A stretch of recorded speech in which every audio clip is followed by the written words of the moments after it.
கிறிஸ்துவுக்குள் அன்பான தேவனுடைய பிள்ளைகளே, நம்முடைய ஆண்டவருக்கு நாம் எல்லாரும் சேர்ந்து மகிமை செலுத்துவோம்.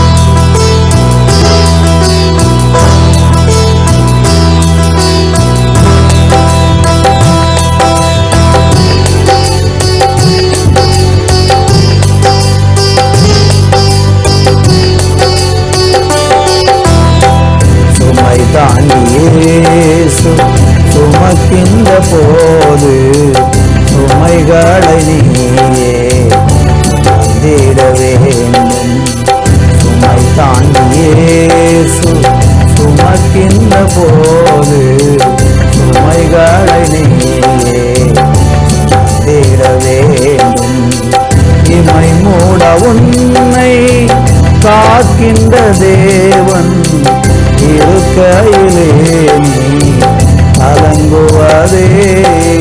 வருந்தி பாரம் சுமக்கும் நீயும் அவரிடம் வந்திரு.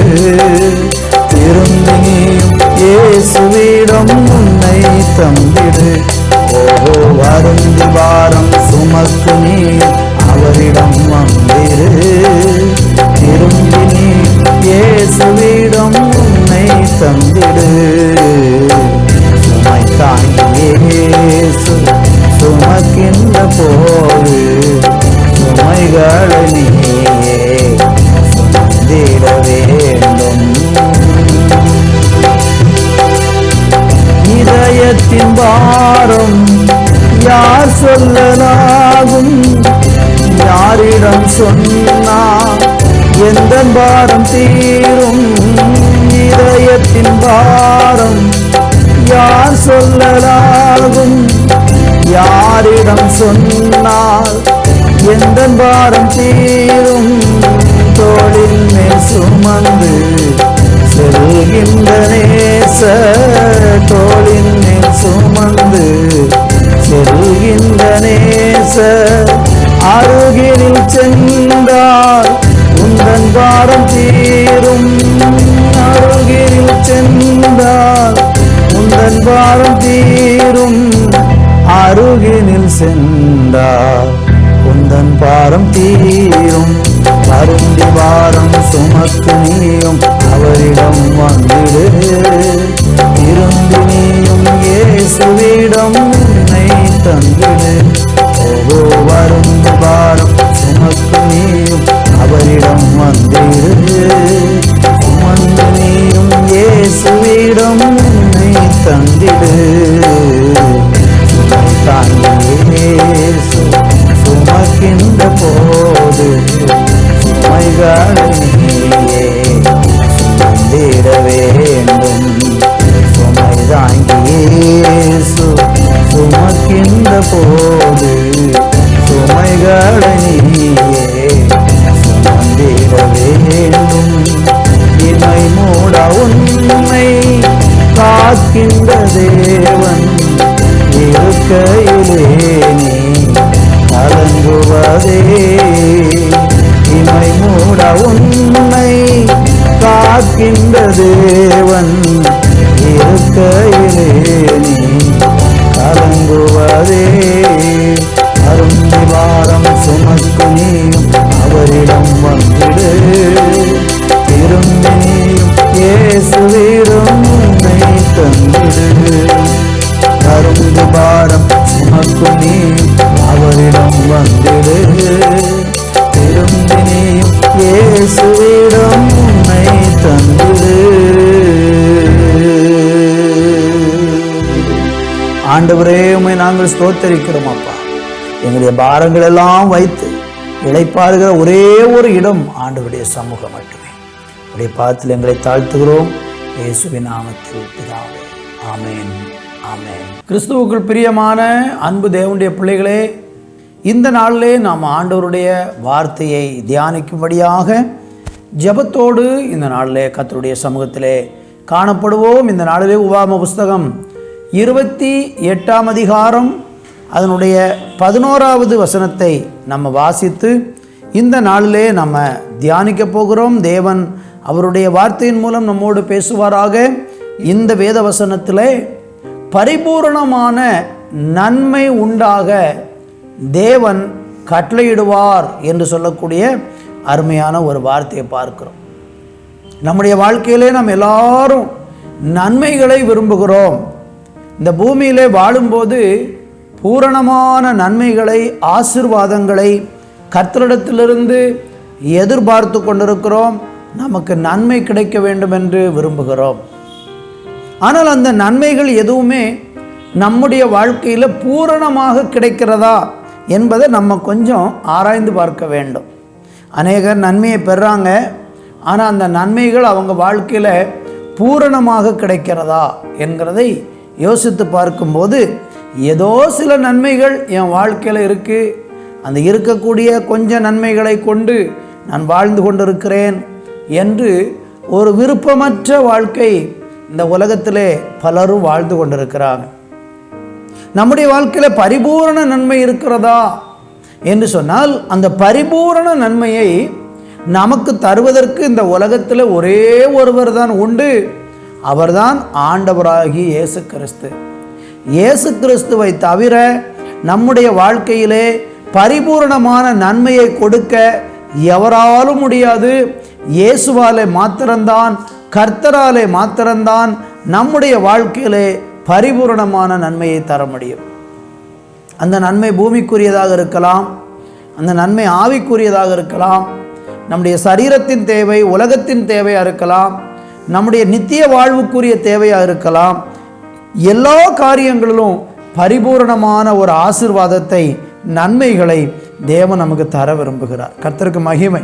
இந்த வாசித்து கேட்ட வசனத்தில் 3 காரியங்களை குறித்து சொல்கிறார். ஒன்று, கற்பத்தின் கனியை தருவாராம்.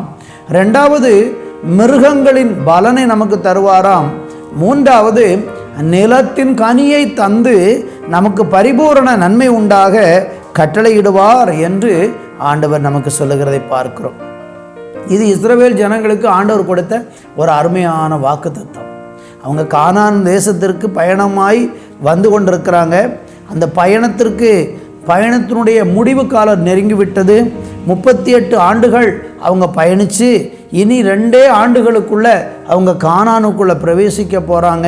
அந்த கானானுக்குள்ளே அவங்க பிரவேசிக்கிறதுக்கு முன்பதாக அவர்களோடு கூட கர்த்தர் எல்லாவற்றையும் நினைவுபடுத்தி சொன்ன ஒரு பகுதி தான் இந்த உபாகம புஸ்தகம் என்பதை நாம் நினைவில் கொள்ள வேண்டும். ஆண்டவர் அவங்களுக்கு சொன்ன வார்த்தை, உங்களுக்கு நான் அப்படிப்பட்ட பலனை பரிபூரணமாக தருவேன் என்று சொல்லுகிறதை நம்ம பார்க்க முடிகிறது. கர்த்தருடைய நாமத்திற்கு மகிமை உண்டாகட்டும். இன்னும் நீங்கள் படிச்சீங்கன்னா இன்னொரு வசனத்திலே கூட அதை குறித்து இன்னும் ஒரு வார்த்தை சேர்த்து ஆண்டவர் சொல்கிறாரு. 30ஆம் அதிகாரத்திலே 9வது வசனத்தை நீங்கள் வாசிக்கும்போது அங்கே கர்த்தர் அந்த பரிபூரணம் உண்டாகும்படி செய்வேன் அப்படின்னு சொல்கிறத நம்ம பார்க்கிறோம். இங்கே நம்ம வாசித்த 28:11 சொல்லப்பட்ட வார்த்தைகளோடு ஒரு வார்த்தையை கூட்டி கர்த்தர் சொல்கிறார். என்ன சொல்கிறாருன்னா, நீங்கள் அங்கே கவனித்து பாருங்கள். கர்த்தர் சொல்கிறாரு, அப்பொழுது உனக்கு நன்மை உண்டாகும்படிக்கு உன் தேவனாகிய கர்த்தர் உன் கைகள் செய்யும் எல்லா வேலையிலும், கற்பத்தின் கனியிலும், மிருகங்களின் பலனிலும், உன் நிலத்தின் கனியிலும் உனக்கு பரிபூரணம் உண்டாக கட்டளையிடுவார், பரிபூரணம் உண்டாக செய்வார் என்று சொல்லுகிறதை நம்ம பார்க்கிறோம். அன்பு தேவ பிள்ளைகளே, இங்கு ஆண்டவர் கையிட்டு செய்யக்கூடிய வேலையிலும் பரிபூரணத்தை தருவேன் என்று சொல்லுகிறதை பார்க்கிறோம். கர்த்தருக்கு மகிமை உண்டாகட்டும். இப்படிப்பட்ட பரிபூரணமான ஒரு நிறைவான நன்மையை நாம் பெற்றுக்கொள்வதற்கு ஆண்டவராகிய கர்த்தரை சார்ந்து கொள்ள வேண்டியது அவசியம். இந்த செய்தியை கேட்கிற, இந்த வார்த்தையை கேட்கிற நீங்கள் ஏதோ ஒரு விதத்தில் இன்றைக்கி ஒரு பூரணமான ஆசீர்வாதத்தை பெற முடியாமல், ஒரு பூரணமான நன்மையை பெற முடியாமல், ஏதோ வாழ்க்கையில் வேண்டா வெறுப்போடு கூட ஏன் வாழ்கிறேன் என்றே தெரியாமல் நீங்கள் ஏதோ ஒரு வித்தியாசமான எண்ணங்களோடு கூட இன்றைக்கி நீங்கள் வாழ்ந்து கொண்டிருக்கிறீங்கன்னா, கர்த்தர் உங்களுக்கு பரிபூரணமான நன்மையை தர ஆசைப்படுகிறார். அதற்கு நீங்கள் செய்ய வேண்டியது ஆண்டவராகிய கர்த்தரிடத்திற்கு வர வேண்டும். இந்த சொல்லப்பட்ட வேத பகுதியெல்லாம் தேவனை சேவிக்கிற ஜனங்களுக்கு கர்த்தர் சொல்லியிருக்கக்கூடிய ஒரு நன்மையாக இருக்கிறது. கர்த்தரை அறியாதவர்களுக்கு பரிபூரணமான நன்மையோ நிறைவான நன்மைகளோ கிடைக்கும் என்பதற்கு எந்த உத்தரவாதமும் இல்லை. அவங்க எல்லாவற்றிலும் எல்லாம் இருக்கிறது போல இருந்தாலும் ஏதோ ஒன்றில் குறைபட்டு இருப்பார்கள்.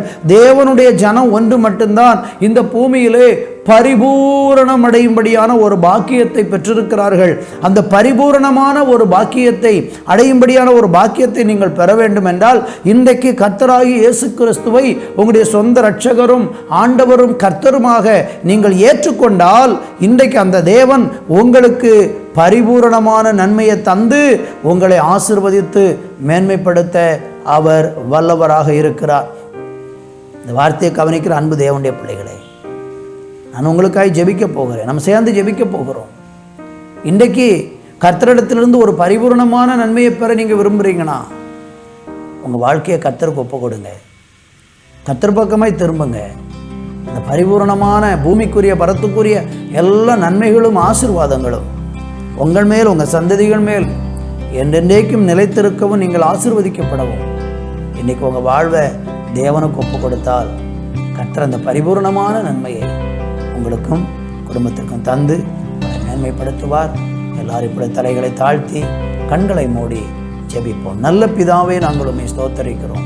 இந்த வார்த்தையை கேட்ட ஒவ்வொரு கர்த்தருடைய பிள்ளைகளுக்காக நன்றி.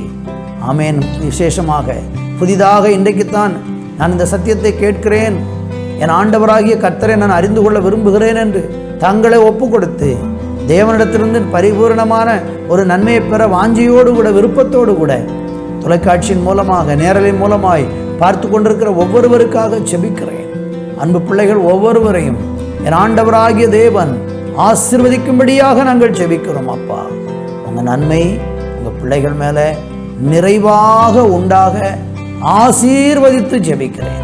அப்படியே செய்யும். அவர் நன்மையை கெடுக்கக்கூடிய எல்லா பாவ கிரியைகளை கர்த்தர் அவர்களிலிருந்து விலக்கி விடுவித்து இந்த நாளிலே ஒரு பரிபூரணமான நன்மையை பெற்றுக்கொள்ள தேவனே நீர் அனுக்கிரகம் பாராட்டும் என்று ஜெபிக்கிறேன். வியாதியோடு வேதனையோடு கடபாரத்தோடு பலவிதமான நிந்தனை போராட்டங்களோடு பிசாசனுடைய பலவிதமான தீமையான கிரியைகளிலே சிக்கி வேதனைப்பட்டு கொண்டு பாவத்தின் நிமித்த நன்மைகளையெல்லாம் இழந்து போனவர்களாக எனக்கு ஒரு நன்மை வராதா என்று ஏக்கத்தோடும் பெருமூச்சுக்களோடும் இன்றைக்கு உம்மை நோக்கி பார்க்கிற உம்முடைய பிள்ளைகள் மேல் என் தேவன் மனமிறங்கி அற்புதங்களை செய்தார்.